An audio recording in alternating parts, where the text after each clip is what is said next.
നമസ്കാരം, ജന്മഭൂമിയിലേക്ക് സ്വാഗതം. ഗുജറാത്ത് മുഖ്യമന്ത്രിയായിരിക്കുന്ന കാലഘട്ടം മുതൽക്ക് തന്നെ നരേന്ദ്രമോദിയുടെ മുഖമുദ്രയായിരുന്ന കാര്യമാണ് വികസനം. കൂടാതെ സാങ്കേതിക വിദ്യയോടുള്ള അദ്ദേഹത്തിന്റെ അഭേദ്യമായ ബന്ധവും അഭിനിവേശവും. അതുകൊണ്ട് തന്നെയാണ് കണ്ണടച്ചു തുറക്കുന്നതിന് മുമ്പ് തന്നെ ഗുജറാത്തിനെ ഇന്ത്യയിലെ ഏറ്റവും ശക്തവും പുരോഗമനപരവുമായ സംസ്ഥാനമാക്കാൻ അദ്ദേഹത്തിന് സാധിച്ചത്. ഇതേ പാത തന്നെ ഭാരതത്തിന്റെ കാര്യത്തിലും നടപ്പിലാക്കുകയാണ് മോദി എന്ന് നമുക്ക് എല്ലാവർക്കും അറിയാവുന്ന കാര്യമാണ്.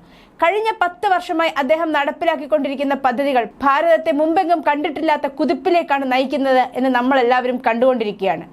എന്നാൽ ഇപ്പോൾ പുറത്തു വന്നിരിക്കുന്ന ഒരു കണക്ക് എല്ലാവരെയും ഞെട്ടിച്ചിരിക്കുകയാണ്. അത് കഴിഞ്ഞ 10 വർഷത്തിനുള്ളിൽ യുവാക്കളുടെ സ്വയം സംരംഭത്തിനു മേലുള്ള വർധനവാണ്.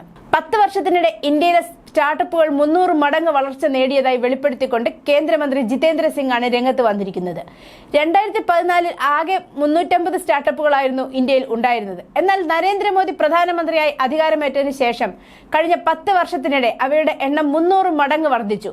ഇന്ന് ലോകത്തിൽ ഏറ്റവും കൂടുതൽ സ്റ്റാർട്ടപ്പുകളുള്ള 3ാമത്തെ രാജ്യമായി ഇന്ത്യ മാറി എന്നും ജിതേന്ദ്ര സിംഗ് വ്യക്തമാക്കി. ഇന്ത്യയുടെ യൂണിക്കോണുകളുടെ എണ്ണത്തിൽ പോലും അതിവേഗ വളർച്ചയാണ് 10 വർഷത്തിനുള്ളിൽ ഉണ്ടായിട്ടുള്ളത്. സ്വകാര്യ ഉടമസ്ഥതയിലുള്ള $1 ബില്യൺ അമേരിക്കൻ ഡോളർ മതിപ്പ് വരുന്ന സ്വയം സംരംഭങ്ങളെയാണ് യൂണിക്കോൺ എന്ന് വിളിക്കുന്നത്. മോദി അധികാരത്തിൽ വരുമ്പോൾ നാമമാത്രമായിരുന്നു യൂണിക്കോണുകൾ. ഇന്ന് വളരെയധികം വർദ്ധിച്ചിട്ടുണ്ട്. അതായത് മുമ്പ് ഇടതുപക്ഷവും കോൺഗ്രസും വിളിച്ചിരുന്ന ടാറ്റ ബിർള ബൂർഷ്വാസി മുദ്രാവാക്യങ്ങൾ ഇനി അവർക്ക് വിളിക്കാൻ സാധിക്കില്ല എന്ന് ചുരുക്കം. കാരണം മോദിയുടെ ഇന്ത്യയിൽ ഏതൊരു ചെറുപ്പക്കാരനും കണ്ണടച്ച് തുറക്കും മുമ്പ് തന്നെ അവർക്ക് സമാനമായ രീതിയിൽ വളരാം എന്ന സാഹചര്യമാണ് നിലവിലുള്ളത്. അത് പ്രയോജനപ്പെടുത്തണം എന്ന് മാത്രം. ഒരു പണിയും എടുക്കാതെ വെറുതെ കുറ്റം പറയുന്നവർക്ക് ലോകാവസാനം വരെ അതിൽ നിന്നും മാറാനുള്ള ലക്ഷണം ഒന്നും കാണുന്നില്ലെങ്കിലും അധ്വാനിക്കാൻ മടിയില്ലാത്തവർക്ക് ആകാശത്തോളം ഉയരത്തിലെത്താനുള്ള എല്ലാ സംവിധാനങ്ങളും മോദി ഒരുക്കി തരുന്നുണ്ട് എന്നതാണ് യാഥാർത്ഥ്യം. മുകളിൽ പറഞ്ഞിരിക്കുന്ന കണക്കുകൾ വെളിപ്പെടുത്തുന്നതും മറ്റൊന്നല്ല. സ്വാതന്ത്ര്യലബ്ധിക്ക് ശേഷം ആദ്യമായി ഇന്ത്യയിലെ ജനങ്ങൾ തൊഴിൽ എന്നതൊരു സർക്കാർ ജോലിയിൽ മാത്രം ഒതുങ്ങി നിൽക്കുന്നതല്ല എന്ന് തിരിച്ചറിഞ്ഞതായിരുന്നു കഴിഞ്ഞ 10 വർഷങ്ങൾ. തൊഴിൽ മേഖലകളിൽ പുതിയ വഴികൾ സ്വീകരിക്കാൻ പ്രധാനമന്ത്രി എപ്പോഴും രാജ്യത്തെ യുവജനങ്ങളെ പ്രോത്സാഹിപ്പിച്ചുകൊണ്ടിരുന്നു. ഈ രാജ്യത്തെ യുവാക്കളെ ബോധവത്കരിക്കാൻ പ്രധാനമന്ത്രി എന്ന നിലയിൽ മോദി കഠിനവും ബോധപൂർവമായ ശ്രമം നടത്തിയിട്ടുള്ളത് എന്നും ജിതേന്ദ്ര സിംഗ് വ്യക്തമാക്കി.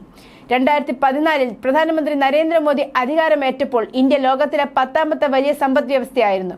എന്നാൽ തുടർന്നുള്ള 10 വർഷങ്ങളിൽ പ്രധാനമന്ത്രി മോദിയുടെ തീരുമാനങ്ങൾ ബഹിരാകാശം, റെയിൽവേ, റോഡുകൾ, ഇൻഫ്രാസ്ട്രക്ചർ, ഇലക്ട്രോണിക്സ്, ആശയവിനിമയം എന്നിവയുൾപ്പെടെ വിവിധ മേഖലകൾക്ക് ഉത്തേജനം നൽകി. മികച്ച ഭരണത്തിലൂടെ മോദി ഇന്ത്യയുടെ സമ്പദ് വ്യവസ്ഥയെ 10ാം റാങ്കിൽ നിന്ന് ലോകത്തിലെ 5ാമത്തെ വലിയ സമ്പദ് വ്യവസ്ഥയിലേക്ക് എത്തിച്ചു.